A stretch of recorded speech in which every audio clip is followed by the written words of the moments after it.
Hello दोस्तों, आज हम उपस्थित हुए हैं पीआरटी। और ये अगर बात करें तो चंडीगढ़ पीआरटी या चंडीगढ़ जेबीटी, जिस भी नाम से आप उसको जानिए, लेकिन वो भर्ती है आपकी किसके लिए? स्पेशल डीएलएड के लिए है। पिछली वीडियो में मैंने जेबीटी, चंडीगढ़ जेबीटी के बारे में अच्छे से बता दिया था। फॉर्म अभी भी फिलअप हो रहे हैं, आप फॉर्म फिलअप कर सकते हैं। और जहाँ तक उम्मीद है कि आपके पास अभी टाइम है, आप उसकी तैयारी कर सकते हैं। उसी माध्यम में मैंने पिछली वीडियो में सिलेबस के बारे में बता दिया था, कितने मार्क्स के आएंगे उसके बता दिए थे। अब हम क्या करेंगे, उसी सिलेबस के अनुसार हम लोग क्या करेंगे, आगे की तैयारी शुरू करेंगे। देखिए उसमें कहा कि क्लास 9 और 10 से एनसीईआरटी के क्लास ऑफ 9, 10 से क्या होंगे, क्वेश्चन दिए जाएंगे। और प्रीवियस ईयर पेपर में भी उसमें क्वेश्चन दिए हुए हैं, क्लास 9 और 10 से मैक्सिमम क्वेश्चन दिए हैं। इस वजह से मैं पहले क्लास 9 और 10 का साइंस, सोशल साइंस और मैथ आपको तैयार कराऊंगा। मुझे टाइम मिलेगा तो उसके बाद 6, 7, 8 के भी सोशल साइंस और मैथ के वीडियो को देख लिया जाएगा या उसको हम लोग तैयार करेंगे। लेकिन पहले अभी जो है क्लास 9 और 10 एकदम इम्पॉर्टेंट है, उसके पूरे चैप्टर को पढ़ेंगे। साइंस के पूरे चैप्टर पढ़ेंगे, मैथ के पूरे चैप्टर पढ़ेंगे और सोशल साइंस के भी पूरे चैप्टर को हम लोग अच्छे से तैयार करेंगे। मैं आपको लगातार वीडियो देता जाऊंगा, आप उसको तैयार करते जाइए, उसको पढ़ते जाइए, बार बार दोहराइए।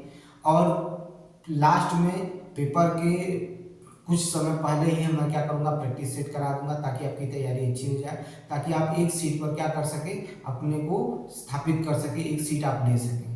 बहुत अच्छी भर्ती है, तैयारी आपके ऊपर है, तैयारी हमारे ऊपर है। हम दोनों मिलकर इस चीज को अच्छे से करेंगे ताकि हमें क्या हो सके, एक सीट मिल सके। आइए चलते हैं, इसी में आगे बढ़ते हुए साइंस का देखेंगे हम आज। क्लास 9 का साइंस का दूसरा चैप्टर। देखिए पहले चैप्टर में कुछ खास था नहीं, इसलिए मैंने पहले चैप्टर को नहीं उठाया। ये एनसीईआरटी का दूसरा चैप्टर है कि हम क्या हमारे आसपास के पदार्थ शुद्ध हैं। तो हम इस चैप्टर को शुरू कर रहे हैं और इस चैप्टर के बारे में पढ़ेंगे। देखिए पहले शुरुआत करते हुए मैं बताना चाहता हूँ कि आप या कोई भी व्यक्ति कोई वस्तु लेने जाता है, ठीक है, चाहे खाने पीने की चीज हो, ठीक है, तो वो पूछता है कि क्या यह 100% शुद्ध है, ठीक है, क्योंकि भाई सभी को चीजें शुद्ध चाहिए, तो वो शुद्ध पूछता है। जैसे अगर मान लीजिए जैसे दूध होता है, ठीक है, दूध में पानी मिलाया जाता है, तो दूध के बारे में पूछा जाता है, तो दूध पूछते हैं कि भैया क्या ये दूध 100% शुद्ध है। तो वो मतलब सामान्य भाषा में वो लोग या हम लोग उसको क्या कहते हैं, शुद्ध कहते हैं। लेकिन वैज्ञानिकों के अनुसार शुद्ध ये नहीं होता, क्योंकि उनका कहना है कि जो दूध है आपका, उसमें जल है, वसा है और क्या है, प्रोटीन है, ठीक है। उनका कहना ये, तो ये शुद्ध कहां से होगा, ये तो शुद्ध नहीं है, ये तो क्या बन गया, मिश्रण बन गया। क्या बन गया, मिश्रण बन गया, ठीक है। उनका कहना है कि ये शुद्ध नहीं है, ये तो मिश्रण है। तो उनके अनुसार शुद्ध पदार्थ होता क्या है, उन्होंने अपने अनुसार परिभाषा दिया। उन्होंने कहा कि कोई भी पदार्थ है जिसका प्रत्येक कण एक समान रासायनिक प्रकृति को प्रदर्शित करता है। कह रहा है, वैज्ञानिकों ने कहा कि कोई भी पदार्थ जिसका प्रत्येक कण या सभी कण एक समान रासायनिक प्रकृति को प्रदर्शित करते हैं, वो क्या कहलाते हैं, शुद्ध पदार्थ कहलाते हैं। या आगे भी कहता है कि शुद्ध पदार्थ जो होते हैं वो एक समान कणों से मिलकर बने होते हैं, उन्हें हम क्या कहते हैं, शुद्ध पदार्थ कहते हैं। ये वैज्ञानिकों के कहने के अनुसार है। अच्छा, हमने शुद्ध पदार्थ के बारे में सुन लिया, क्योंकि हमने पढ़ा है पहला ये, देखिए पदार्थ शुद्ध है तो शुद्ध पदार्थ के बारे में सुन लिया। शुद्ध पदार्थ की फिर से डिफिनेशन सुन लीजिए भाई, कि शुद्ध पदार्थ क्या होता है। कह रहा है कि वह पदार्थ जिसका प्रत्येक कण एक समान रासायनिक प्रकृति को प्रदर्शित करता है या दिखाता है, या कहा जाए कि एक समान कण से बना हुआ पदार्थ क्या कहलाता है, शुद्ध पदार्थ कहलाता है। ये साइंटिस्ट के अनुसार है या वैज्ञानिकों के अनुसार है। अब हमने ये शुद्ध पदार्थ के बारे में जान लिया, अब हम जानेंगे मिश्रण। व्हाट इज मिश्रण, मिश्रण क्या होता है, आइए देखते हैं मिश्रण क्या होता है।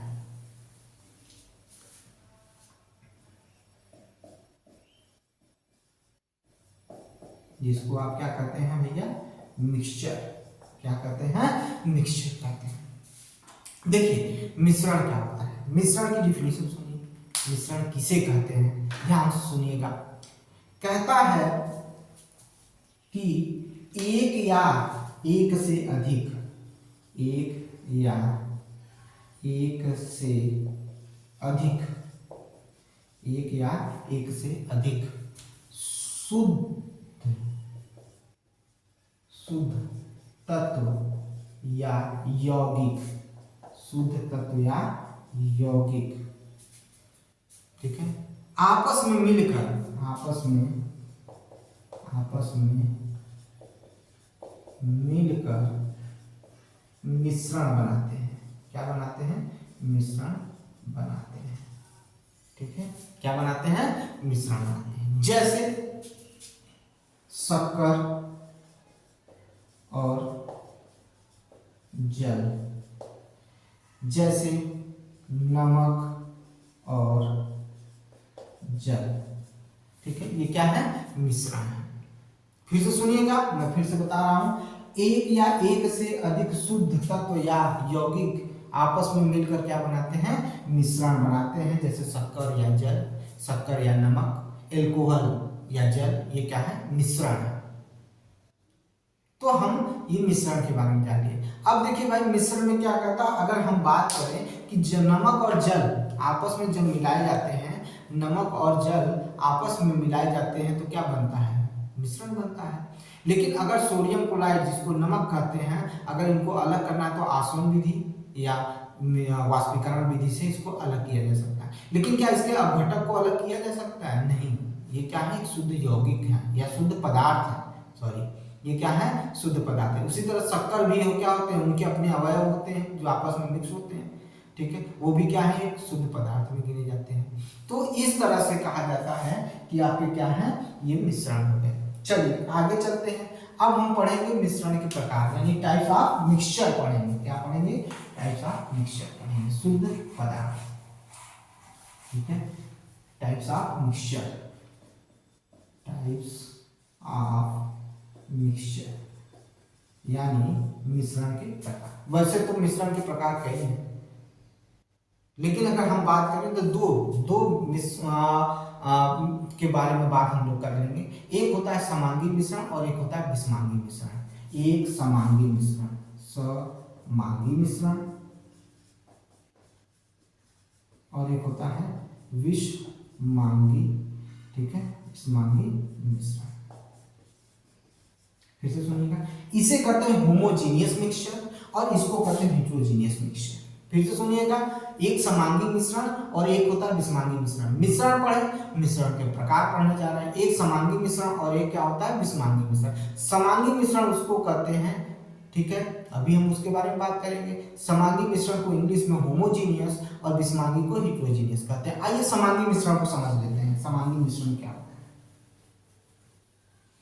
समझिएगा, ध्यान से सुनिएगा, बात आपको समझ में आ जाएगी। वह मिश्रण जिसका प्रत्येक भाग, वह मिश्रण जिसका प्रत्येक भाग समान गुण प्रदर्शित करता है, ठीक है, समान गुण धर्म को प्रदर्शित करता है या हर जगह पर समान गुण धर्म को दिखाता है, वही क्या कहलाता है, समांगी मिश्रण कहलाता है। समांगी मिश्रण में संरचना, समांगी मिश्रण का संरचना प्रत्येक जगह पर, समांगी मिश्रण का संरचना तथा समांगी मिश्रण का संगठन प्रत्येक जगह पर क्या होता है, समान होता है।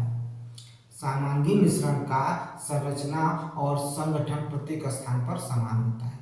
समांगी मिश्रण में जो सीमाएं होती हैं वो बटी नहीं होती हैं या पृथक नहीं होती हैं। समांगी मिश्रण में कोई सीमाएं पृथक नहीं होती हैं, वो हर जगह एक समान दिखाई देते हैं। जैसे आपको बात करें तो हम कह सकते हैं कि नमक और जल का या शक्कर और जल को जब आपस में घोल देते हैं तो एक तरफ से एकदम मिक्स हो जाता है, उसमें कोई स्तर या कोई सीमा आपको दिखती हुई नहीं मिलती है। और हर स्थान पर समान गुण धर्म प्रदर्शित करने का मतलब, अगर किसी ग्लास में आप क्या कर रहे हैं, जल नमक को घोल रहे हैं, शक्कर को घोल रहे हैं, तो ये ऐसा नहीं होगा कि शक्कर ऊपर मीठा लग रहा है नीचे कम मीठा लग रहा है, या ऊपर कम मीठा लग रहा है नीचे ज्यादा मीठा, नहीं, हर जगह पर समान गुण, यानी उसका गुण ये होगा कि हर जगह पर वो मीठा ही होगा, एक समान प्रदर्शित करेगा। ऐसा नहीं होगा कहीं मीठा कर रहा तो कहीं भी मीठा ही नहीं है, ऐसा नहीं। तो उसी को क्या कहते हैं, समांगी मिश्रण कहते हैं। बात समझ में आ गई। समांगी मिश्रण क्या होता है कि वो प्रत्येक जगह पर, प्रत्येक स्थान पर, प्रत्येक भाग पर एक समान गुण प्रदर्शित करता है और उनकी सीमाएं बटी नहीं होती हैं, उनके पृथक नहीं होते हैं, और समांगी मिश्रण का संगठन और संरचना एक समान होती है।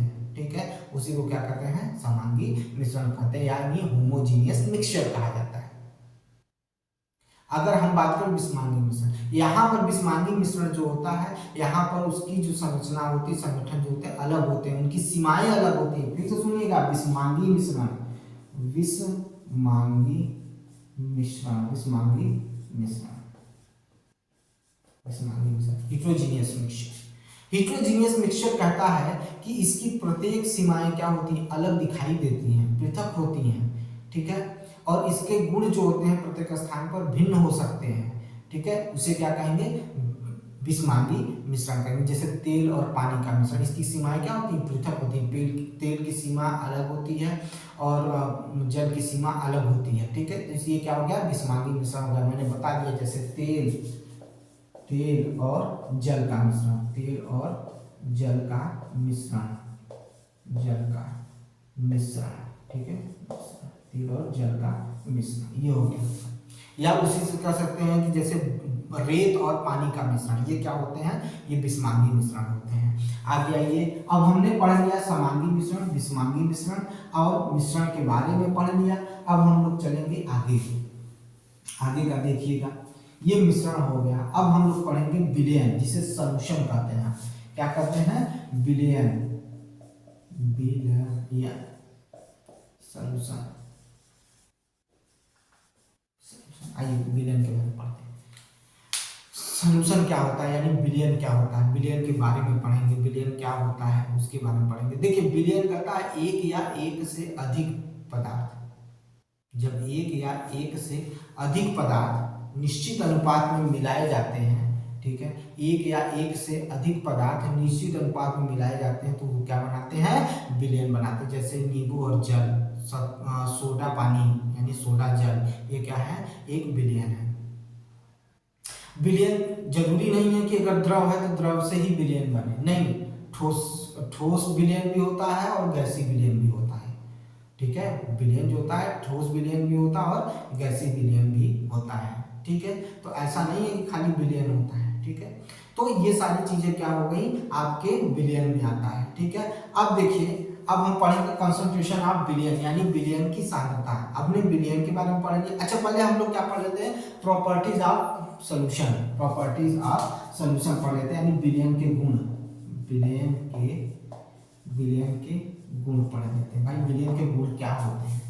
पहली चीज, मैंने पहली विलयन के बारे में पहले लाइन में नहीं बताया, मैं बता दूं कि विलयन क्या, एक समांगी मिश्रण है। विलयन क्या है, एक समांगी मिश्रण है। ठीक है, और विलयन में उपस्थित कणों का व्यास जो होता है वो 1 नैनोमीटर के बराबर होता है। विलयन क्या है, पहला मैंने क्या बताया, विलयन एक समांगी मिश्रण है, एक समांगी मिश्रण है। विलयन क्या है, एक समांगी मिश्रण है। विलयन के कणों का व्यास, विलयन के कणों का व्यास 1 नैनोमीटर है। विलयन के कणों का व्यास 1 नैनोमीटर है। यानी अगर हम बात करें, सॉरी, 1 नैनोमीटर हो सकता है या उससे छोटा हो सकता है। हमेशा तो कहा जाता है कि उससे छोटा होता है। यानी अगर बात करें कि 1 नैनोमीटर कितने के बराबर होगा, तो 10 के पावर -9 मीटर के बराबर होगा। तो इसका मतलब कि जो विलयन के कण के व्यास होंगे वो 10 के पावर -9 मीटर से भी क्या होंगे, छोटे होंगे। क्या होंगे, छोटे होंगे।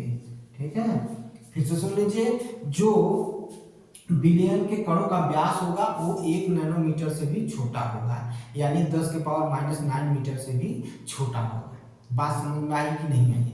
और अब सुनिए आगे, ये दो प्रॉपर्टी हो गई, एक समांगी हो गया और विलयन का व्यास हो गया। अब आगे सुनिए, ये अपने छोटे कण के कारण, अपने छोटे कण यानी इनके जो कण है, क्योंकि भाई हमने बताया कि इसका जो व्यास होता है वो 10 के पावर क्या होता है -9 मीटर से भी छोटा होता है। यानी इनके छोटे कणों के आकार के कारण ये अपने अंदर से प्रकाश की किरणों को प्रवाहित यानी फैलने नहीं देते हैं, यानी उनके मार्ग को दृष्टिगोचर नहीं होने देते हैं।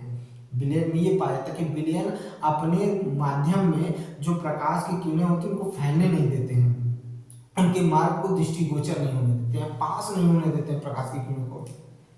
ठीक है, इसलिए विलयन में प्रकाश के मार्ग दिखाई नहीं देते। ये तीसरी प्रॉपर्टी हो गई। ठीक है, क्या हुआ? तीसरी प्रॉपर्टी हो गई। अगली प्रॉपर्टी सुन लीजिए क्या होगी। तो अगली प्रॉपर्टी कह रहा है कि अगर हम चाहें कि विलयन को छान लें या विलयन को कुछ देर तक छोड़ दें ताकि जो उसमें अवयव है वो नीचे बैठ जाए, तो ऐसा भी नहीं होता है। तो ये गुण बताता है कि विलयन क्या होता है? अस्थाई होता है। ये गुण बताता है कि विलयन कैसा है? अस्थाई है। फिर तो सुनिए, विलयन को ये सोचिए कि हम विलयन को पृथक्करण कर लें या विलयन को छान कर अलग कर लें या विलयन को कुछ देर छोड़ दें, तो वो क्या हो जाएगा? वो नीचे बैठ जाएगा उसका। तो विलयन इस तरह भी काम नहीं करता है। तो यानी विलयन चाहे आप रख दीजिए कुछ समय के लिए, सोचिए कि उसके नीचे तल में बढ़ जाएगा तो नहीं बैठेगा, या विलयन को छान कर अलग करिए, नहीं। तो यानी विलयन क्या हो गया? अस्थाई हो गया। ठीक है, विलयन क्या हो गया? अस्थाई हो गया। अब हम पढ़ेंगे कंसंट्रेशन ऑफ, क्या होगा आपका? सॉल्यूशन। आइए देखते हैं।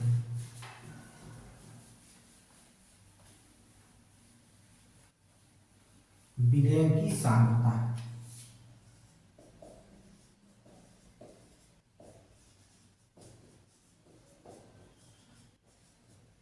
विलयन की सांद्रता, कंसंट्रेशन ऑफ सॉल्यूशन।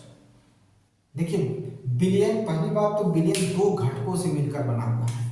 विलयन के दो घटक होते हैं। विलयन के दो घटक होते हैं। देखिए भाई, विलयन के कौन कौन से घटक होते हैं? तो एक होता है विलायक, दूसरा होता है विलेय। क्या होता है? विलेय। एक होता है विलायक और दूसरा क्या होता है? विलेय होता है। सुनिएगा, विलेय क्या होता है, विलायक क्या होता है? विलयन में जिसकी मात्रा अधिक होती है, विलयन में जिसकी मात्रा अधिक होती है उसे विलायक कहते हैं, और विलयन में जिसकी मात्रा कम होती है उसे क्या कहते हैं? विलेय कहते हैं। क्या कहते हैं? विलेय कहते हैं। फिर से सुनिए, विलयन में जिसकी मात्रा अधिक होती है, जिसकी मात्रा अधिक होती है उसे विलेय कहते हैं, अरे विलायक कहते हैं, और जिसकी मात्रा कम होती है उसे क्या कहते हैं? विलेय कहते हैं। जैसे एक ग्लास है और इस ग्लास में, इस ग्लास में देखिए, इस ग्लास में हमने क्या कर दिया? इस ग्लास में पानी भर दिया, ठीक है, पूरा, और इसमें सिर्फ एक चम्मच क्या किया? नमक डाल दिया। तो एक चम्मच जो नमक है वो विलेय है, और जो पानी है यानी वाटर है, जो वाटर है वो क्या है? आपका विलायक है, क्योंकि विलायक की मात्रा अधिक है और नमक की मात्रा क्या है? कम है। ठीक है, तो ये हो गया विलेय और विलायक। समझ में आया कि नहीं आया? ये हो गया। अब आइए देखते हैं, सुनिएगा ध्यान से बात को, कि सांद्रता किस पर निर्भर करती है। हमें पता है, अभी मैंने बता भी दिया कि विलयन के दो घटक होते हैं, एक विलेय होता है और एक विलायक होता है, और दोनों पृथक होते हैं। ठीक है, अगर हम कहें कि इनकी मात्रा पृथक होती है, इनकी मात्रा क्या होती है? पृथक होती है। विलयन में उपस्थित विलेय, सुनिएगा ध्यान से, विलयन में उपस्थित विलेय के आधार पर, विलयन में उपस्थित विलेय के आधार पर हम इसे तनु, सांद्र या संतृप्त घोल कह सकते हैं। विलयन में उपस्थित विलेय के आधार पर हम इसे तनु, सांद्र या संतृप्त विलयन या संतृप्त घोल कह सकते हैं। यही है विलयन की सांद्रता। ठीक है, अब देखिए इसमें दो चीजें, एक मैंने कहा कि देखिए तीन चीजों की बात हुई इसमें। ठीक है, देखिए मैंने कहा विलयन में विलेय के आधार पर, ठीक है, विलयन में विलेय के आधार पर हम विलयन को तनु, सांद्र या संतृप्त घोल कह सकते हैं। देखिए, तनु, फिर सांद्र, फिर उसके बाद है आपका संतृप्त। ठीक है, ठीक है, ये हो गया आपका डाइल्यूट, ये हो गया कंसंट्रेट, ये हो गया आपका क्या, सैचुरेटेड। चलिए अब देखिए तनु, ये तनु और सांद्र दो तुलनात्मक शब्द हैं। तनु और सांद्र क्या है, दो तुलनात्मक शब्द हैं। चलिए अब इन्हीं दोनों को समझ लेते हैं कि तनु और सांद्र क्या होता है। तनु और सांद्र क्या होता है, देखिए मैं आपको एग्जांपल से समझा रहा हूँ। एक दो गिलास लीजिए और दोनों में बराबर पानी भरिए, दोनों में बराबर जल को भर दीजिए, भर दिया। अब क्या करिए, एक में 1 चम्मच नमक डालिए और दूसरे में 2 चम्मच नमक डालिए। पहले में मैंने क्या किया, 2 गिलास, ये 1 गिलास और ये 2 गिलास, इसमें क्या किया मैंने, क्या भर दिया, पानी भर दिया। हो सकता है थोड़ा दिखाई न दे, इसकी वजह से मैं ऊपर बना लेता हूँ, यहाँ बनाता हूँ। देखिए मैं क्या कर रहा हूँ, यहाँ पर मैं कर रहा हूँ कि ये 1 गिलास है और एक ये गिलास है, इसमें भी मैंने क्या कर लिया, पानी भर दिया, इसमें भी मैंने पानी भर दिया बराबर। ठीक है, अब दोनों में बराबर पानी भर दिए, तो एक में 1 चम्मच नमक और इसमें 2 चम्मच नमक। अगर मान लीजिए हम कह रहे हैं कि ये A गिलास है और ये B गिलास है, समझिएगा, तो एक में 1 गिलास 1 चम्मच नमक और इसमें 2 चम्मच नमक। तो अगर हम इनकी तुलना करेंगे तो समझिएगा, इसमें क्या है, 1 चम्मच नमक पड़ा है और इसमें 2 चम्मच, और दोनों में पानी बराबर है। तो तुलना की जाए तो ये जो विलयन है ये सांद्र विलयन है अपेक्षा इसके, यानी ये तनु विलयन हो गया और ये सांद्र विलयन हो गया। इसका मतलब ये कह रहा हूं कि गिलास बी में ठीक है, विलयन जो होगा वो सांद्र होगा, और गिलास बी में जो विलयन होगा वो डाइल्यूट होगा, यानी तनु होगा। क्यों, क्योंकि इसकी अपेक्षा इसमें क्या है, कम नमक पड़ा और इसमें ज्यादा नमक पड़ा है।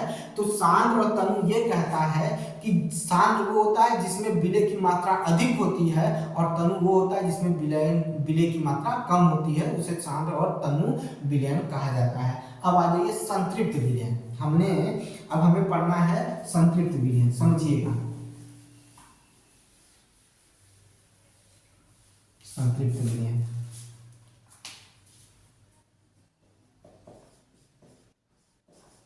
संतृप्त विलयन ये भी बहुत इंटरेस्टेड है, सुनिएगा संतृप्त विलयन क्या होता है। देखिए कह रहा है कि एक निश्चित ताप पर, ठीक है, एक निश्चित ताप पर विलय की मात्रा, ठीक है, विलय की मात्रा, यानी एक निश्चित ताप पर विलय की उतनी ही मात्रा घुल सकती है जितनी विलयन की क्षमता हो। कह रहा है कि एक निश्चित ताप पर विलय की उतनी मात्रा घुल सकती है जितनी विलयन की क्षमता हो। फिर से सुनिएगा, एक निश्चित ताप पर,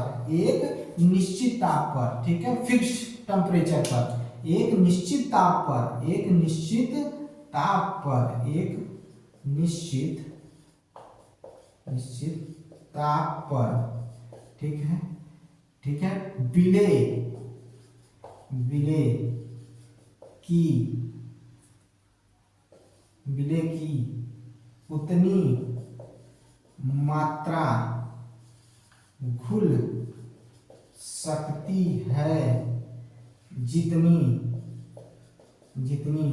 विलय की उतनी मात्रा घुल सकती है जितनी विलयन की क्षमता होगी, ये हो गया आपका संतृप्त विलयन। क्या कह रहा है, संतृप्त विलयन। अगर इसको और तरीके से समझेंगे तो संतृप्त वो विलयन होता है जिसमें विलय की मात्रा उतनी ही घुल सकती है जितनी विलयन की क्षमता होगी। ठीक है, ये हो गया। असंतृप्त विलयन वो होता है कि एक विलयन में विलय पदार्थ की मात्रा संतृप्तता से कम होती है। फिर से सुनिए, एक विलयन में विलय पदार्थ की मात्रा संतृप्तता से कम होती है, उसी को क्या कहते हैं, आपका असंतृप्त विलयन कहते हैं। क्या कहते हैं, असंतृप्त विलयन कहते हैं। ठीक है, अब आइए चलते हैं, ये हो गया आपका संतृप्त विलयन, और फिर हो गया असंतृप्त विलयन। विलयन के गुण पढ़ लिए, विलयन की सांद्रता पढ़ लिए, संतृप्त विलयन और असंतृप्त विलयन पढ़ लिए। अब हम लोग पढ़ेंगे अगला सस्पेंशन, जिसे निलंबन कहते हैं। क्या कहते हैं, निलंबन कहते हैं। आइए देखते हैं निलंबन क्या होता है।